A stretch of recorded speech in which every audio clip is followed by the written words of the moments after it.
হয়, কালিৰ পৰা আমি দেখুৱাই আহিছোঁ গুৱাহাটী মহানগৰীৰ কি অবৰ্ণনীয় পৰিৱেশ সৃষ্টি হৈছিল এজাক বৰষুণৰ পাছতে। আৰু এই মুহূৰ্তত মই উপস্থিত আছোঁ ৰাষ্ট্ৰীয় ঘাইপথৰ বেতকুচিত।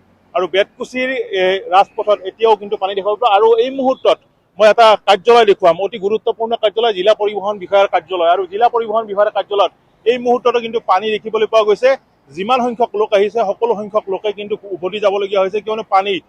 আমি কিছু লোক দেখুৱাম, এতিয়াও আচলতে তেওঁলোকে বিভিন্ন কাৰ্যালয়ৰ কামত আহিছিলে, তেওঁলোকে এতিয়া তাত বাৰাণ্ডাত বহি থাকিব লগা হৈছে পানী খচি খচি। সম্পূৰ্ণৰূপে পানীৰ তলত এতিয়া জিলা পৰিবহণ কাৰ্যালয়ৰ চৌহদ, আৰু যাৰ বাবে আজি হয়তো এই কাৰ্যালয়টো অঘোষিতভাৱেই বন্ধ হৈ পৰিব। ইয়াৰ আশে পাশে যিসমূহ ব্যৱসায়িক প্ৰতিষ্ঠান আছিল সেইসমূহ বন্ধ হৈ পৰা পৰিলক্ষিত হৈছে। সমান্তৰালকৈ দুই এখন বাহন চলি আছে, অতি বিপদসংকুলভাৱে আজিও এই বাহন চলি আছে। আৰু এইখিনিতে আমি উল্লেখ কৰিম যে ৰাষ্ট্ৰীয় ঘাইপথৰ দাঁতিত এতিয়াও কিন্তু বহু সংখ্যক বাহন বিকল হৈ পৰি আছে। আমি বহু বাইক দেখিছোঁ বা অন্যান্য বাহন কালি যি বান হৈছিলে সেই কৃত্ৰিম বানৰ ফলত কিন্তু সম্পূৰ্ণৰূপে বিকল হৈছিলে। আৰু আজিৰ দিনটোতো সেই একেই পৰিৱেশ বিৰাজ কৰিছে এতিয়া মহানগৰীৰ ৰাষ্ট্ৰীয় ঘাইপথত। কি পানী মূল ৰাষ্ট্ৰীয় ঘাইপথত নাই যদিও এই মুহূৰ্তত যিসমূহ উপপথ আছে, উপপথসমূহ বা ছাৰ্ভিচ ৰোডসমূহ, এই ছাৰ্ভিচ ৰোডসমূহত পানী আছে।